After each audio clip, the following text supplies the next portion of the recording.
Hello and welcome to DFS Coach Talk. I am Joe Sarvati, affectionately known as Coach, and I am joined by the famous, popular, #1 rated female DFS provider on the planet Earth. It's Deb Lutz. How are you, Deb? I'm awesome today, Coach. Thanks. I don't know. Maybe I'm the only one. That's why I'm so awesome. You know what? It does not matter how many there are. You're ranked #1, so you got that covered. How are you doing today, Coach? You got a lot going on. I do. I'm just trying to get settled in. As you can see, no dirt or anything in the background, as you know, but we'll have that up and going tomorrow. But just getting settled in on the move. I don't know if you caught the podcast a couple days ago. Crash and I did it. I was actually driving, so that was impressive.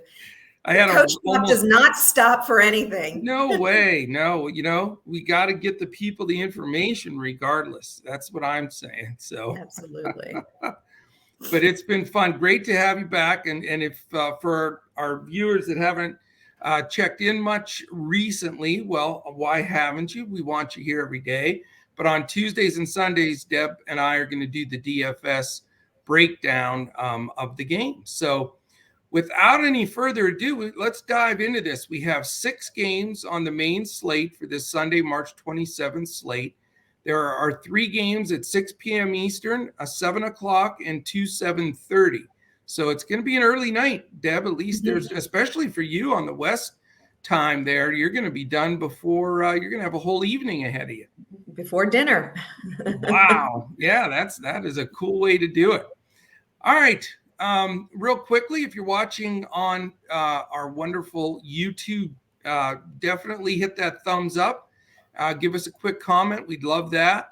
And then hit the subscribe button. And while you're at it, that little alarm in the upper corner, if you hit that, then you'll be given an alert every time one of our podcasts posts.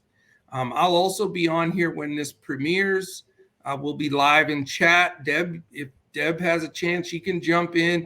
We can answer any questions, etc. During that time frame. So, all right, let's get this rolling. No messing around. First game, Philadelphia 76ers at the Phoenix Suns. How's that for a first game, Deb? You know what? I'm going to the game. I'm going to be there. And You're going to be at the game? I'm going to be at the game. And this is like, to me, I feel like this could be like a preview to the NBA Finals. Why not? I mean, it certainly could be. There's no doubt. I love it. That is fantastic. What definitely have to post a few things in Discord while you're there. That's great. For sure. Excellent. I'll get the insights during the warm-ups for sure. We'll be looking for that. No question. If you get any inside info, maybe we'll see if we can use it. We'll take it. All right. So it's in this game. It's Philly at Phoenix. Phoenix favored by 4.5. 228.5 total, 112 implied for Philly, 116.5 for the Phoenix Suns. Obviously, 2 super teams here. Philly comes in 46-27. Philadelphia 60-14. How about that? As far as injuries, Philly lists nobody, so that's a little bit exciting for Philly fans. For Phoenix, they still have some guys out. Johnson, Kaminsky, Lundberg, McGee, and Saric. So, interesting stuff here. Philly 28th in pace. Phoenix plays pretty quick for sure. They're 9th. Defensively, 2 top 10 teams. So that's a little intimidating from the DFS side. Philly's 10th, and Phoenix, of course, that lockdown D is number 3, and they have one Mr. Chris Paul back in business. So what are you thinking on this game? I know you're going to be at it. So, do you have any specific favorites you're aiming for so you can be yelling, we want you to do well for Coach Talk? That's right. Exactly. This is going to be a great game. And, the total's pretty decent total. But like you said, 2 lockdown defenses. And it's going to be a little tough to figure out who comes out on top here, DFS wise.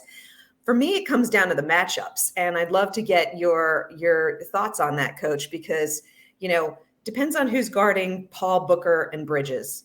And Right. depending on that, I'm going to go with one or maybe two of those guys. So I don't know. Can you help me out? Who gets the Harden defense? Because I consider that to be the weakest defense. You've got Maxey and you've got Thibault, and they should do a pretty good job. But whoever gets Harden defense is who I like the best out of those three. What do you think?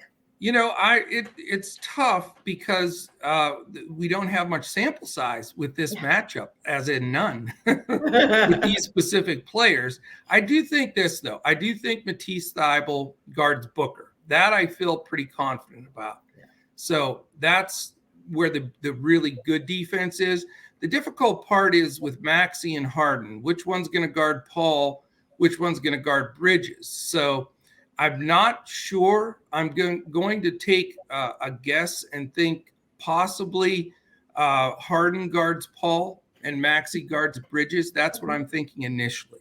Okay. And that would leave Harris on Crowder and then Embiid on Ayton. So, the one that I'm avoiding is Booker because, like I say, Thybulle's guarded him in the past. The rest of it, again, we have no sample size to look at. Yep. But that's what I'm thinking thus far. Were you thinking similar? You and me both. Yep. I'm thinking they put Thybulle on Booker, and so I'm likely to stay away from him. Okay. If Harden's on Paul, I'm taking him, especially at 6,600 on FanDuel. That's really, really cheap for Paul. It is cheap. Yep. And 7,200 on DK. But if it's Maxey on Paul and Harden on Bridges, I kind of like Bridges as a little bit of a sneaky mid-range guy. He's been really, really solid. He's going to be on the floor a lot for his defense. Yeah. And he's 5,700 on DK and 6,600 on FanDuel. So yeah. I'm sort of eyeing between Paul and Bridges. Probably won't go both, and we'll see if we can get any more information on that prior to having to lock. Yeah, and we'll be following that news. I'll be looking at every coach speak and beat writer information, and we'll share that in Discord as soon as we find out what those matchups are. And the good part is it's one of the first games, so right. We should get pretty clear news on who's guarding who there. Yeah, that'll definitely help. Yep. The one sneaky play for me today is Bismarck Biyombo. Okay. So McGee is out. Right. And so Biyombo becomes the number 2. Now he's been buried on the bench as the number 3, but if you recall back when Ayton was out, he was getting a lot of minutes, and he's going to need to help Ayton to guard Embiid. So right. he's minimum on both sites, and I really like him as there aren't that many value plays on the slate today. So I think he can hit his number at the minimum. I like it. That is sneaky. It'll be low owned, and it makes perfect sense. Ayton also has the propensity to get in foul trouble against Joel too. So we'll see how that works. Biyombo could be a super sneaky play, and we know he's capable. I mean, those games, like you say, when he was starting there for a stretch, he did so well. They signed him to an extension and traded Jalen Smith out of town, the young rookie. So that's how much confidence they have in him this year and probably next. All right. And so anybody else in this game you're zoning in on? Well, on the Philly side, given that I really respect the Phoenix defense, I'm going to lay off the backcourt of Harden and Maxey. Embiid, I mean, right now he seems pretty unguardable at this point. So I'm going to give him a serious look as one of my pay up options. Although, honestly, there's a number of good centers tonight. So it's, he's really going to have to hit that high bar because we've got some great center options. The guy that I'd love to pull the trigger on is Harris. Just because he'd be so low owned, and maybe defensively he'd be a little forgotten. But, I'm just not sure that I could justify his salary. He just has not been playing up to the level, and it's 6,000 on FanDuel and 6,800 on DK.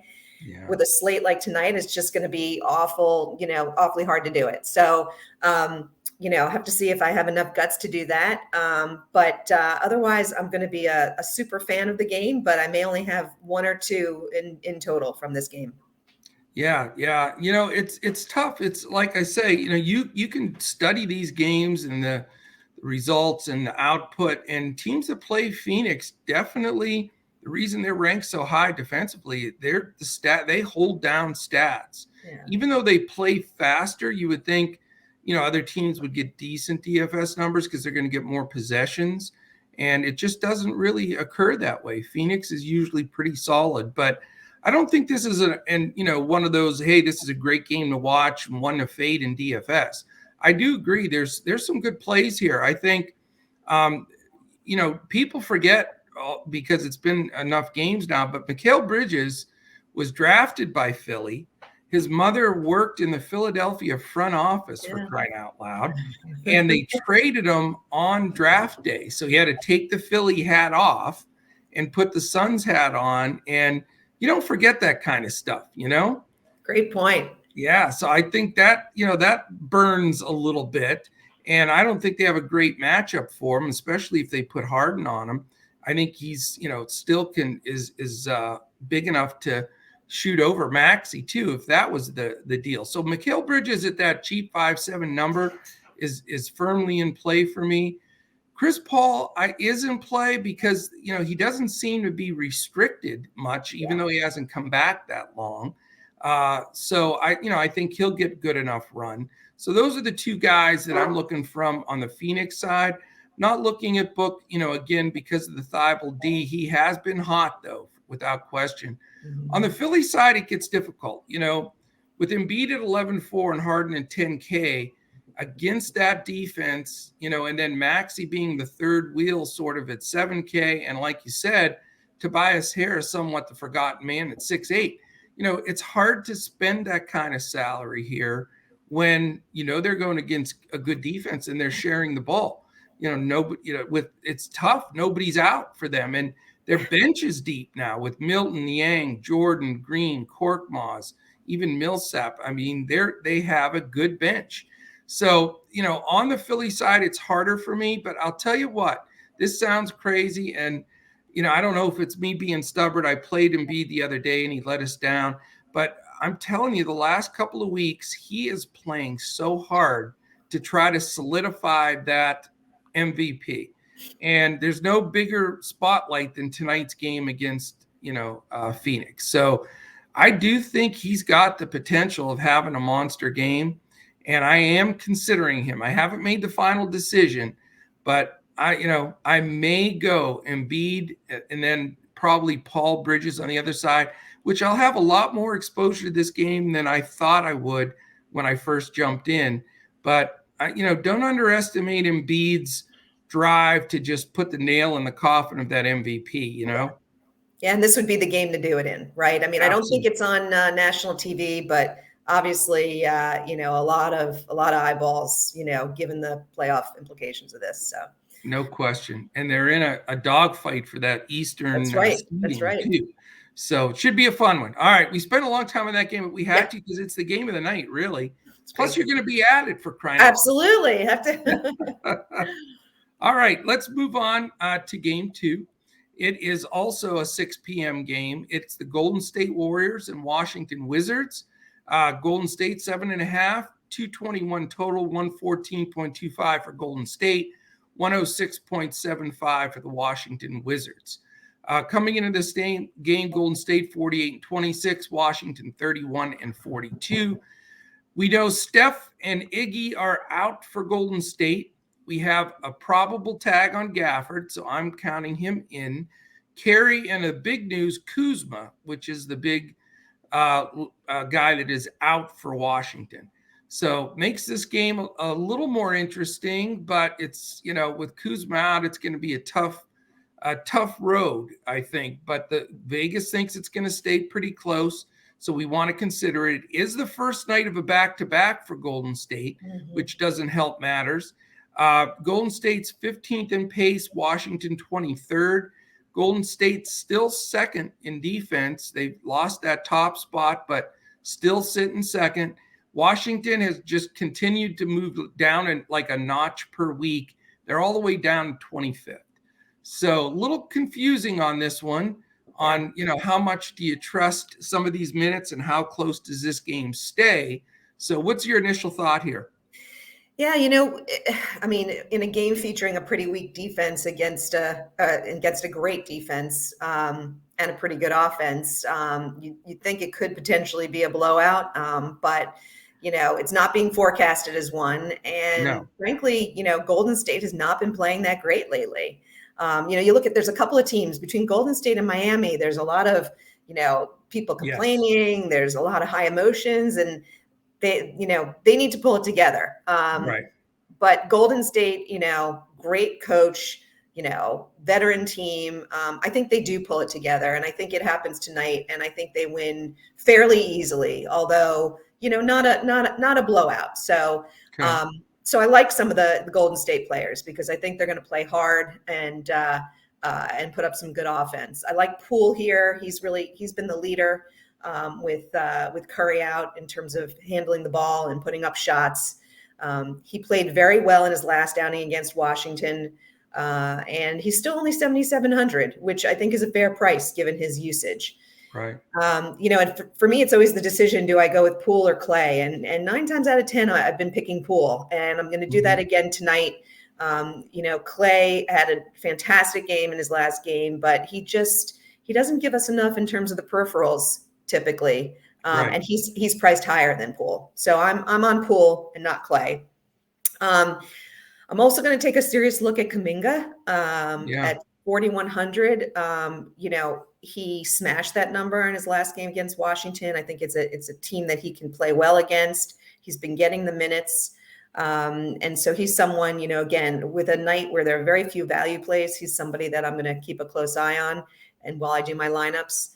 And then, man, Draymond Green's price. I mean, talk about, he's one of those players throughout the season. It goes way up and way down. And right now it is way down. He is under 5K on FanDuel. It's crazy. So yeah. And only, but I fell for that last time though. I know. He punched me right square in the nose. I did too. But different team. This, I got to believe at some point, I mean, he's been yelling at the guys. He's trying to get them fired up. I really thought to your point, I thought he'd come through last game. So is this the game? This is the kind of team where, I could see a triple double from Green. So, I think there's a chance he has a real big game. So he's definitely in my player pool. He fits a nice price point, and I might be willing to take a chance again. Interesting. On the Washington side, gosh, I am just not that excited about the Washington team against the Golden State Warriors defense, particularly the front court players. I mean, we go to Hachimura a lot, we go to Porzingis a lot, but there's just a lot of guys getting a lot of minutes and spreading the shots around. You've got Gafford coming back. Bryant gets some minutes. You got Kispert, Ish Smith is still playing, but Satoransky's there now. Right. Probably the only guy that I'll take a look at seriously is KCP on FanDuel, where he's 5,100. And he just might be one of my last guys to plug in because he seems to, he's still getting the minutes regardless and getting enough touches and enough other peripherals that, he may be okay. But I'm not real excited, on the Washington side, there's no one that I'm saying absolutely must be in my lineup. I'm with you. It's hard to trust anybody from Washington side, but it's also hard to not at least look at some of the value there because as you stated, at least now we don't have a whole lot of value to work with. Now things have often changed and they will this last, when you get in the last 10 games or so of the season, you're going to have a lot of things change before lock. So we'll stay on top of that here at DFS Coach Talk. But, Denny Avdia really crushed it the other day for me. He's only 5K. He comes off the bench, but plays a pretty big role. So I have a little interest there. Hachimura, hit or miss, 4-4. People like to go to Kispert at 4-1. So you can find some value last guy in kind of stuff. But like I'm with you. I'm nobody that I'm running to. Porzingis a little too high at 8.5 against the stout defense of the Warriors. And, everything else is somewhat of a mess with the Wizards. Warriors, Poole at 7.7 is a fair price. he does get a lot of shots up, and he'd probably be the first or second guy that I'd look at here. I'm with you, though, on Kuminga. He's my favorite to come out of this game. 4K on DraftKings, quality minutes, athletic, good matchup for him. I think that he's a guy, when you're looking at that 5X plus 10, so, can he get you 30 fantasy points? I believe that he can, and I think that'll get it done for you at that cheap price. So Kuminga, probably my favorite play.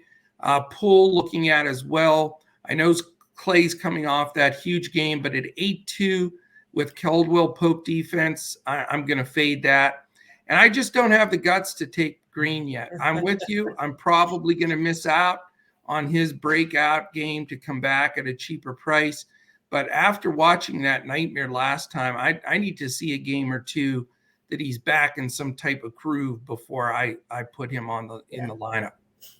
No, I hear you, particularly for cash lineups, right? Exactly. Yes. He can more of a GPP shot because he could be on a winning, tournament team for sure. All right, let's move on to the other, the third game, which is the final 6:00 game, because Sunday we get that hour earlier start for main slate lock. It's the Minnesota Timberwolves and Boston Celtics, two teams playing really terrific ball. This could be one of the best games of the night for sure. Boston's favored by 6. It's 227.5, 110.75 implied for the T-Wolves and 116.75 for the Boston Celtics. Both teams come in hot. Minnesota's 43-32. Boston's 46-28. We have McLaughlin is questionable, backup off the bench for Minnesota. No Beasley and no McDaniels. So a little depth issues there. Maybe means more minutes for guys like Edwards, Vanderbilt, Russell, in that squad. For Boston, no Al Horford. That's the big one. He's out. Probably they've been going to Grant Williams in the starting lineup when he's down.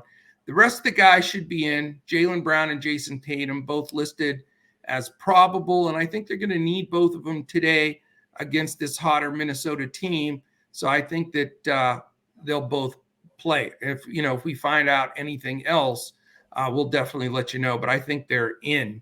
As far as back-to-backs, it's the first night of a back-to-back for both of these teams. So I don't know if it comes into play that much, though, because this is a key game between two teams that, they're going to probably go at it. I think we'll see some adjustments to tomorrow's lineups with these two teams in the back-to-back. But everything that indicated right now, they both are full go for this game.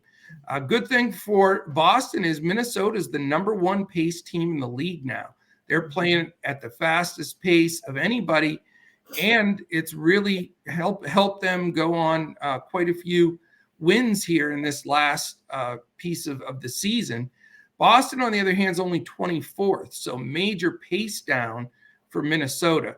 Then you've got Minnesota defense that has continued to improve. They're all the way up to 12th, believe it or not, and that's a heck of an improvement to where they were. And we, of course, know that Boston has been shut down city here. They have taken over number one in the entire league from Golden State. So should be a great game, certainly one that I'll be flipping back and forth to your Phoenix game. What's your initial thought here? Is this going to get a lot of play for you? It is the third highest on the slate, or no, fourth. It's only fourth out of the 6, which means lots of points tonight, even though it's only 6 games. Yeah.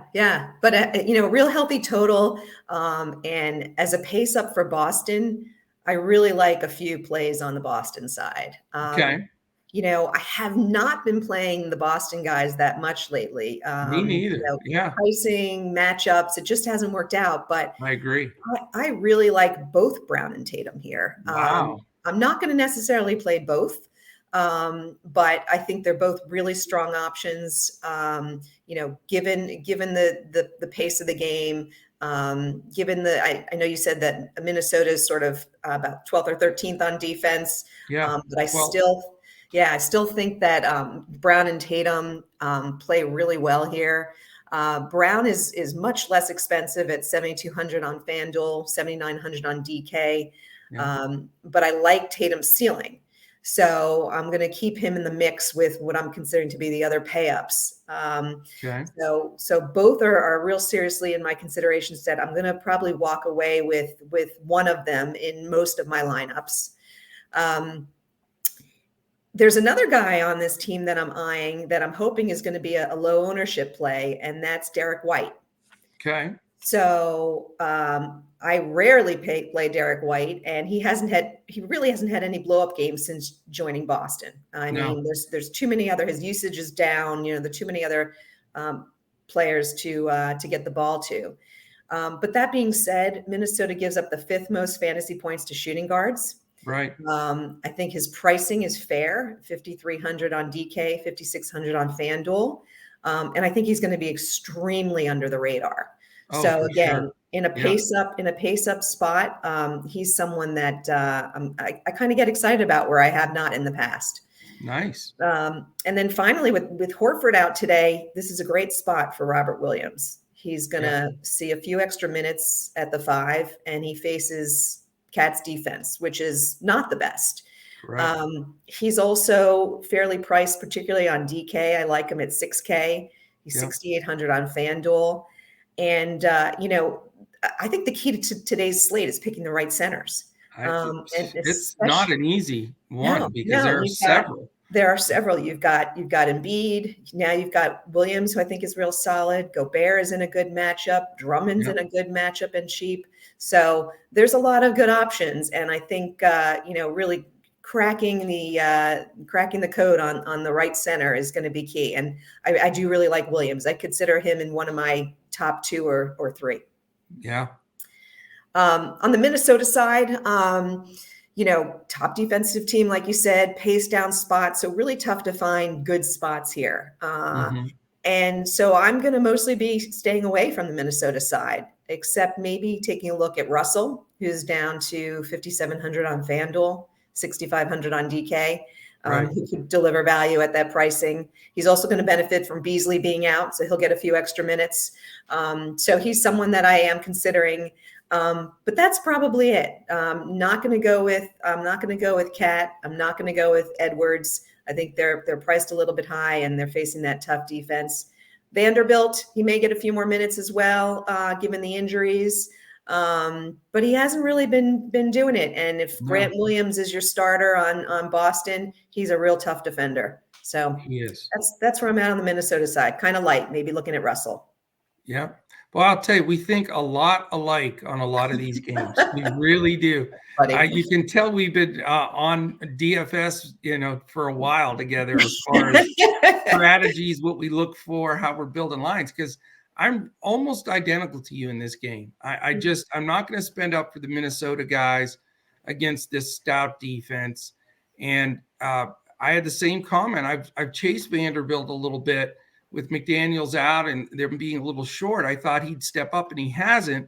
And to think he's going to do it against this tough Boston D, I just don't see it. So really the only guy that I'm looking at all from the T-Wolves may be D'Angelo Russell, just because of that super low price on FanDuel, especially. I mean, D'Angelo at sub 6K just doesn't seem right, So Russell's my one guy I'm considering on Minnesota. And then on Boston, I think I'm going to go Jaylen Brown. I mean, I like him and Tatum like you do, but the discount's just a lot. And I think it's worth it, price per dollar.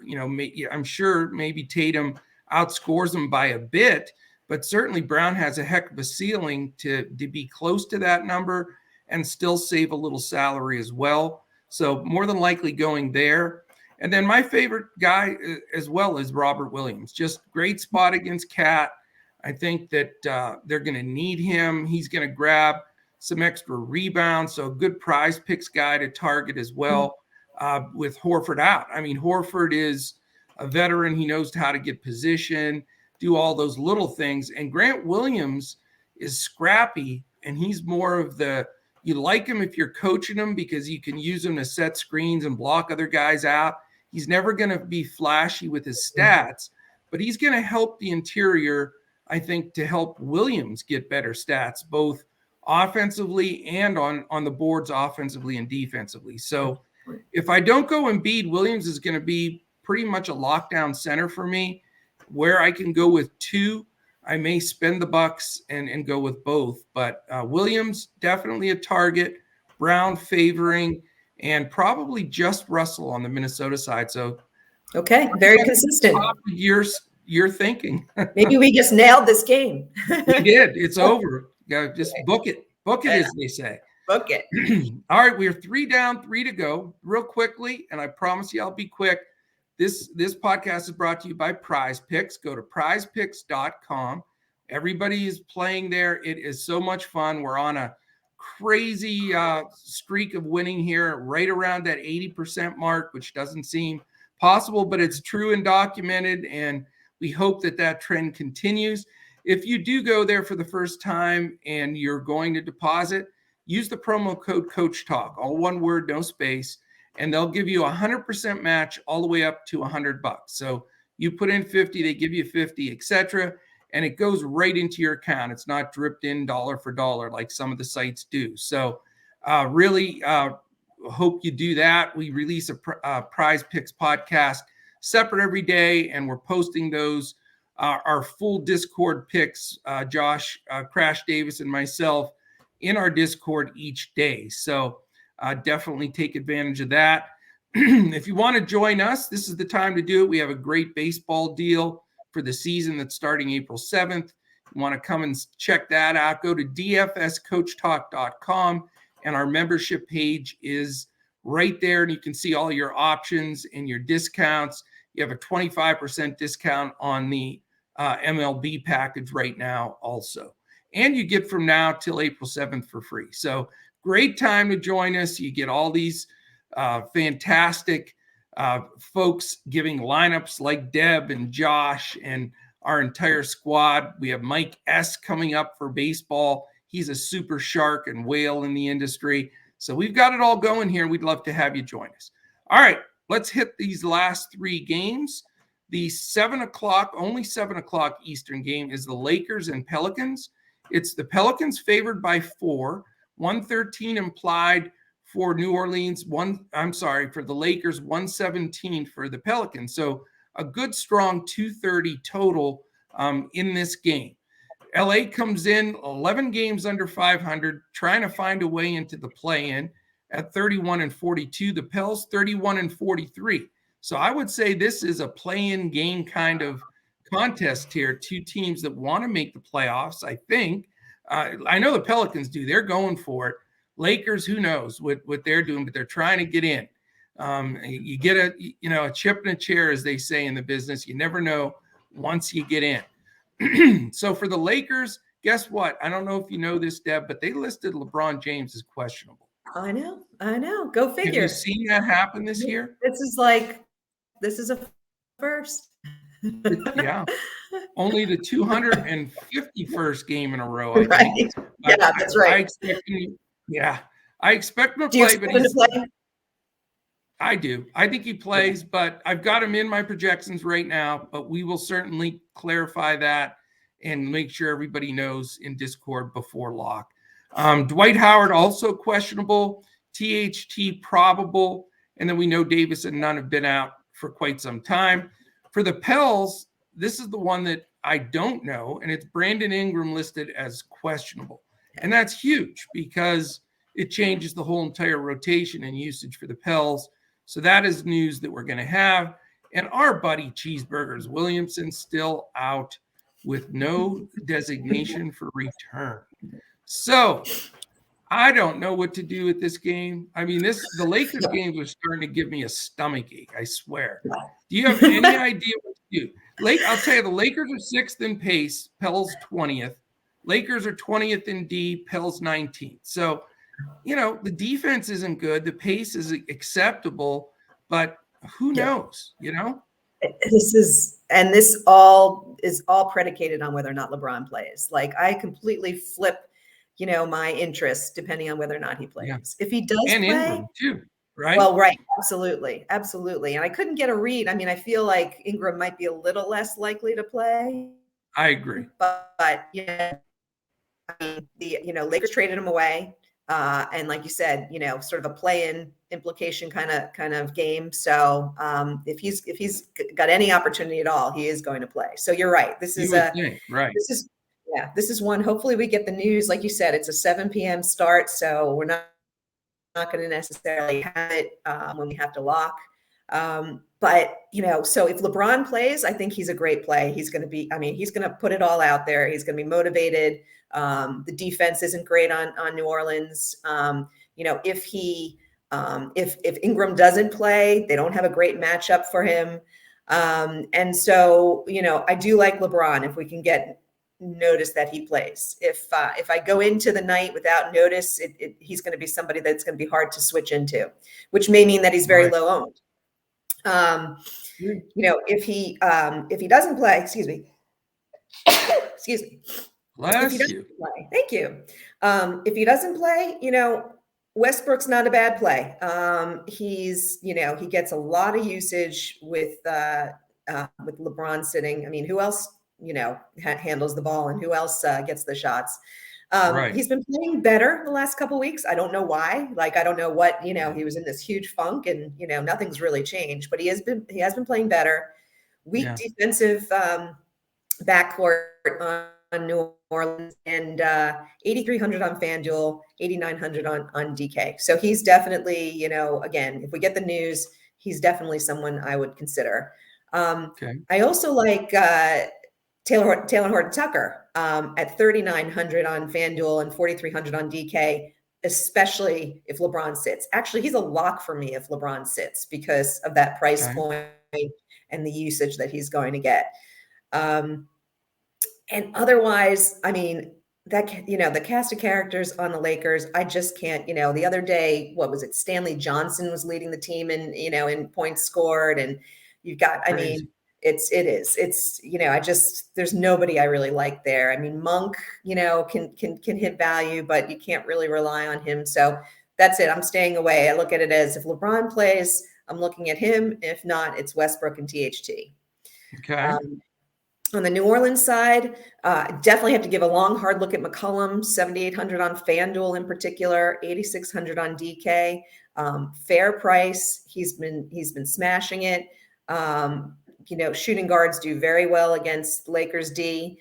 So I like him a lot. Now, if we get the news on Ingram, he does lose some of his usage when Ingram's in. So may make it less likely. But if Ingram's out, McCollum's going to be in most of my lineups, if not all of them. And then Valanciunas, I mean, has been playing great. And I'm not even sure who, if Howard sits and LeBron sits, I'm not even sure who the Lakers start at center. Probably, that would be interesting if they were both out. Right? I mean, you're going to Stanley Johnson at center. Hey, you never know at this point. Wenyen Gabriel probably, but that's pretty funny. Yeah. So, he's definitely an interesting option. But again, I have like 5 centers who I'd be happy to play, and he's not towards the top of that list.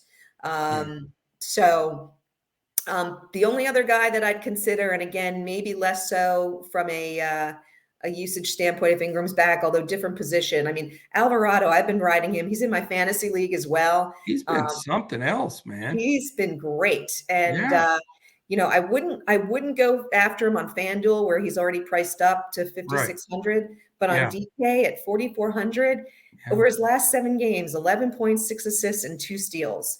And, that's a great value at that price. He's getting the minutes, he's like 6 off the bench or first off the bench. And, I really do, I do like him here. So that's my take on this game. Yeah, it's an interesting game. For me, it's all news dependent, but I am going to, if we may not have the news here because we have, an hour after the lock is when this game is. And to me, I'm not going to give my plays here on this podcast because it's 100% dependent. I'll give you a quick snapshot of my crazy brain and how it's thinking of this game. And the whole elements of how it all will shift when we know who's in and who's out. First of all, if LeBron is in, regardless of anything else, he's going to be my pay-up guy today. I love him in this game. Think he'll smash. They don't have any answer for him here. I think he's a terrific play. If he happens to sit, which I do think he'll play, but if he did happen to sit, that does, change everything. I'm not going to go, though, to spend up for Westbrook. I know he's played better. I get it.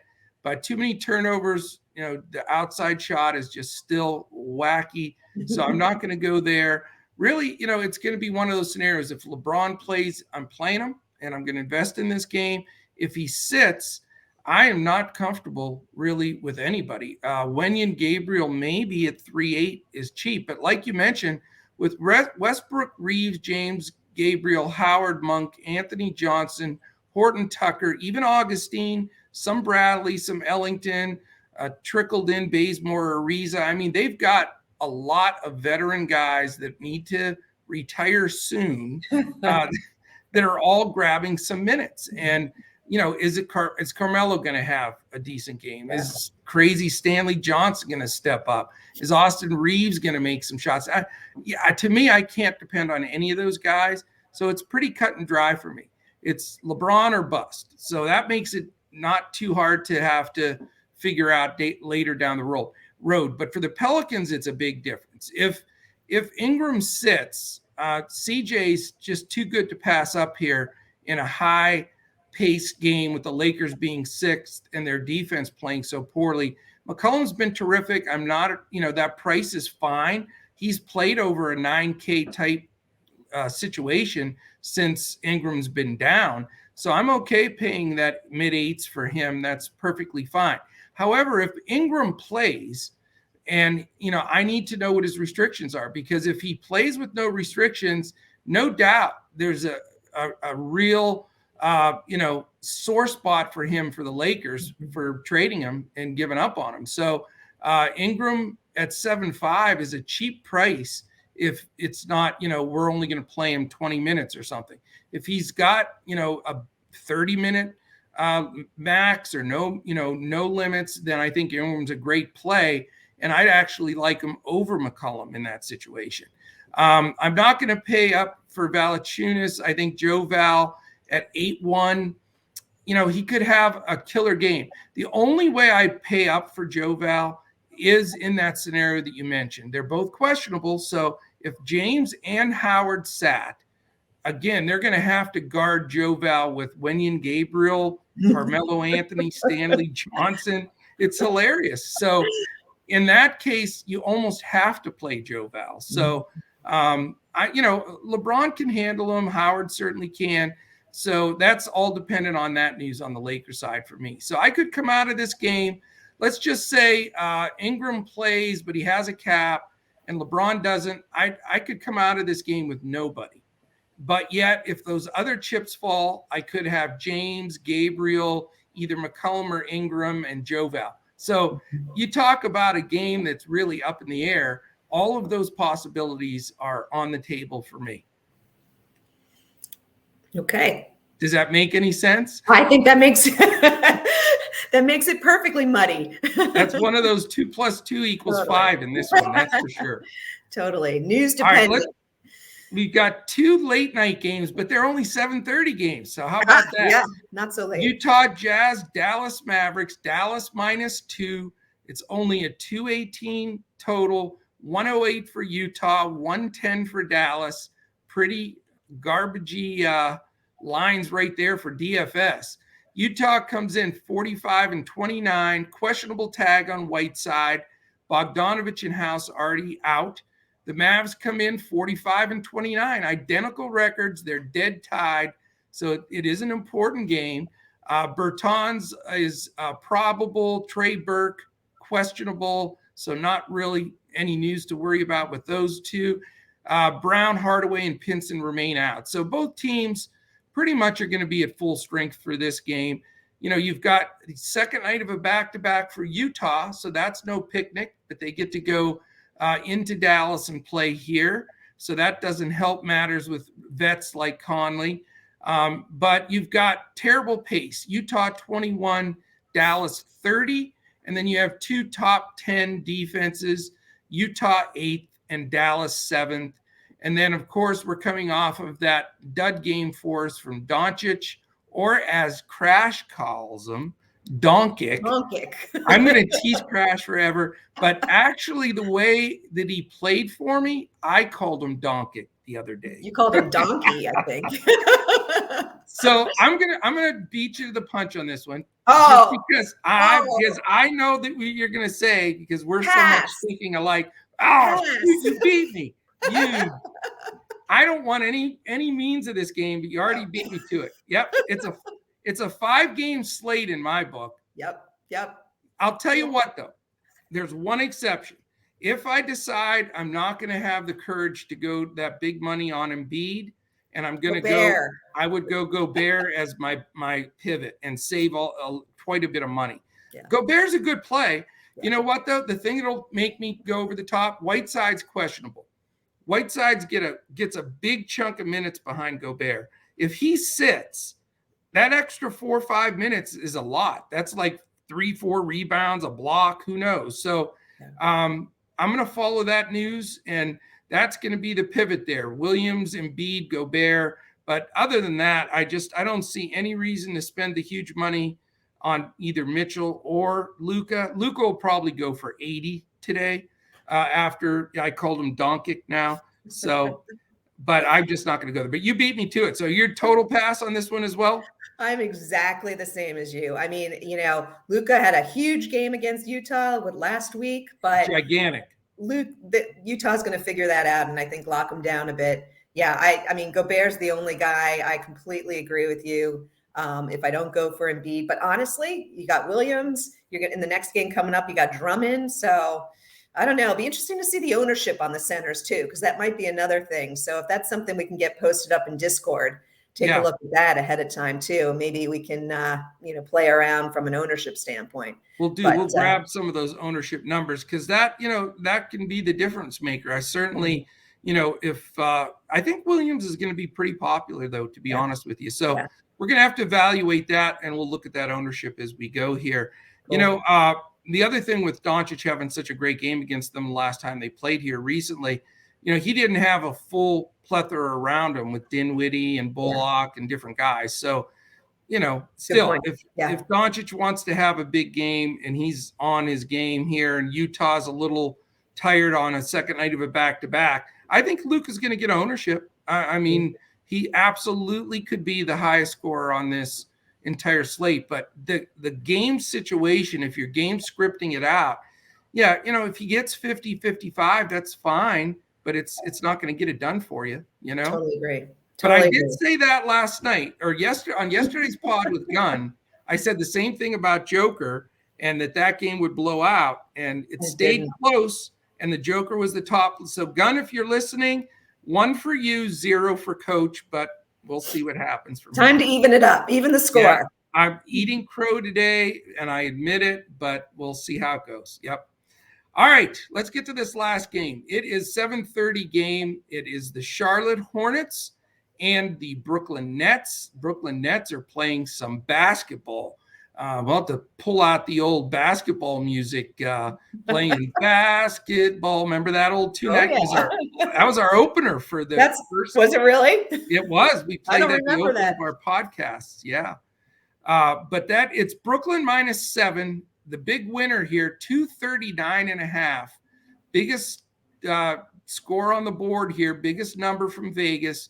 How about this? I like these 115 when both teams are over 115 implied. It's a circle the game for me. 116.25 for Charlotte and a gigantic 123.25 for Brooklyn. So they have the highest implied total for Brooklyn, highest game total in this game. And I don't know how you can avoid it. You've got 38 and 36 Charlotte in the fight, 39 and 35 Brooklyn in the fight. You've got nobody out for Charlotte except for Hayward. Only guy out for Brooklyn is Aldridge. Simmons still hasn't suited up. Other than that, they're full strength. It's Kyrie's first home game because they lifted the vaccination rule. And, man, you got the 5th pace in Charlotte, 11th in Brooklyn. So they're going to be flying up and down the court. 23rd and 16th defense, so below average defenses. I don't know. I mean, is this stack city, or I mean, this game could dominate the board. I love this game. I am easily going to come out of here with 3, maybe 4. Who knows? Maybe even 5. Wow. You said it about Kyrie. It's his home debut. And that's, I mean, I was reading last night, like he's just all a tingle about playing in front of the home crowd. So nice. I think he's going to really show up. Okay. He's in a smash spot. Yeah. Last time against Charlotte, he scored 50 real points. That's all. Yeah, right. So, I mean, he's expensive. But he's going to be my lead pay up guy at 10-8 on FanDuel, 10-5 on DK. And you like him better than Durant? I favor him slightly over Durant. Yeah, I mean, I think given that extra motivation, sure. It would be pretty tough to fit both in your lineup. But if you wanted to go for it, I don't think you could do it on FanDuel probably. Yeah, and I don't think it's such a bad play because, like you said, highest scoring. These guys are going to have, a crazy amount of usage in this game. And, last night, even though they're on the tail end of a back-to-back, they played Miami last night and crushed Miami. And these guys sat the entire fourth quarter. So they're pretty fresh. They're pretty rested. I also like Drummond a lot. 5,500 on FanDuel, 5,600 on DK. Again, he only played 17 minutes last night, being rested in the fourth quarter. And against a Charlotte interior that gives up the second most rebounds to centers, I'm going out on a limb and saying 14 plus rebounds for Drummond. Wow. Double.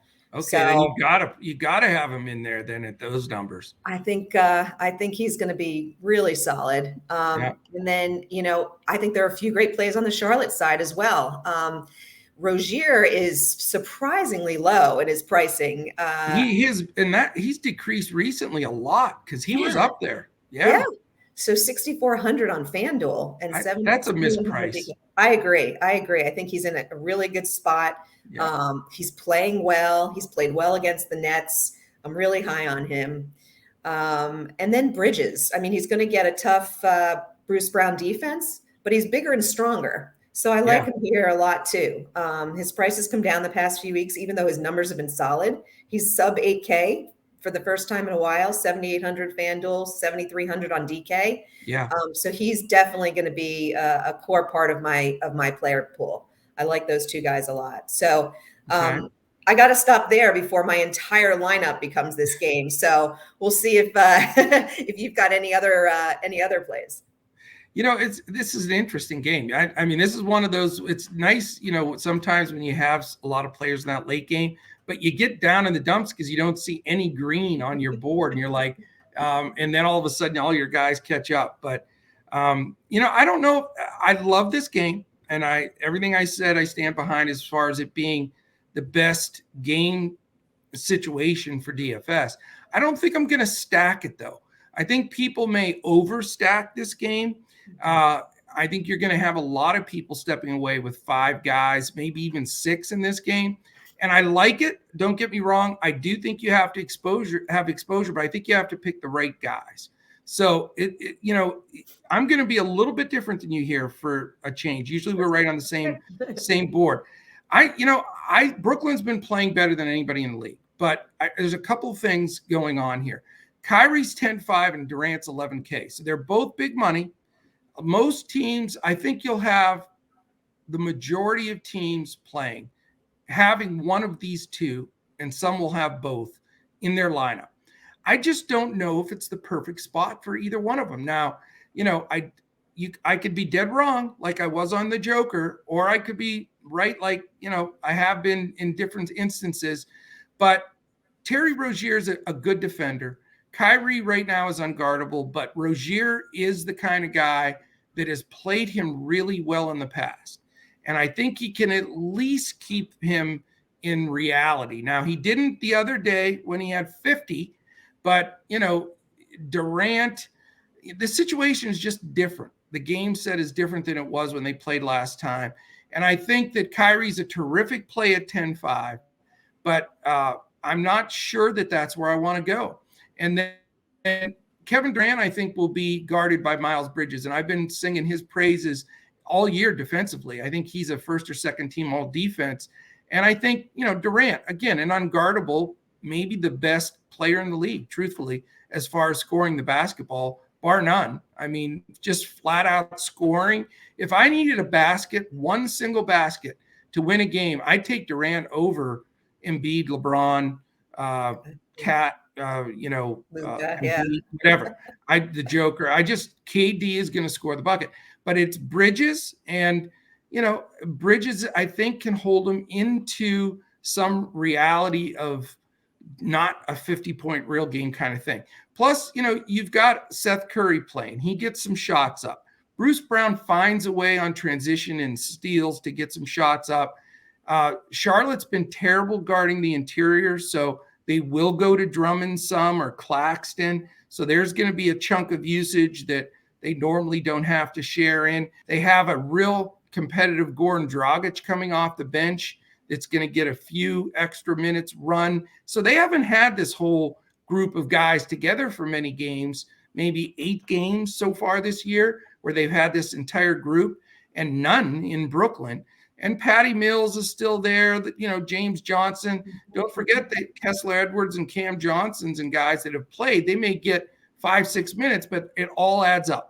And so I say all of that to say that, I think Kyrie or Durant is a good play, but I'm not racing to one or the other. A lot of it's going to have to do if LeBron's in and different things in other games to see what I can afford here. But I don't think it's just to close your eyes, play all the guys you can from Brooklyn and Charlotte for those particular reasons. On the Charlotte side, I like the pricing better. Rozier's a broken price, 6'4" and then 7'1". He's going to be in all my lineups. Yeah. I think Miles Bridges is lower than he's been. I've been paying 8 something for him lately. And the fact that he's in the low 7s, really playable. Those are the 2 guys. And then LaMelo Ball, he's sub 9. And, Kyrie and Curry back there are not strong defensive backcourt. And he's not going to get Bruce Brown defense. I don't think LaMelo Ball will. So Ball, Rozier, and Bridges are my considerations on the Charlotte side. One pay up guy on the Brooklyn side, depending on how the rest of them, come out. So, yeah, I'm going to have exposure, 2-3 guys at least from this game. But I think that people that are going to push all the chips in the middle and just go straight Irving and Durant, I think could be a difficult one because it really pins you down salary-wise. Yeah, agree on that. Yeah, so we'll see. There's a lot of different ways. It's a great slate. It's a great slate considering it's only 6 games. Yeah. There's a lot of possibilities, a lot of combinations, and we still need a lot of news. So that's another big part of it. But that's where I love our Discord. Get all the latest news. Yep. Definitely. And then we're going to get live updates from the Phoenix game from you. So you got it. Real time. The last game I was at in person was that Houston Lakers overtime game where everybody went 10X, it seems like. So maybe you'll see the same kind of game. Yep. So anything else to add to the mix here? No, I'm all set. I'm feeling good about it. I'm ready to build those lineups. All right, let's get it done. An awesome job as usual. Hopefully we've given you a lot to think about. Definitely touch base with us, dfscoachtalk.com, and then be in Discord with us. And if you're watching on YouTube, quick thumbs up, hit that subscribe button. We'd really, really appreciate it. So thank you so much for joining in today for this breakout. We'll be back again with Deb on Tuesday, and we'll again be looking to crush it in NBA DFS.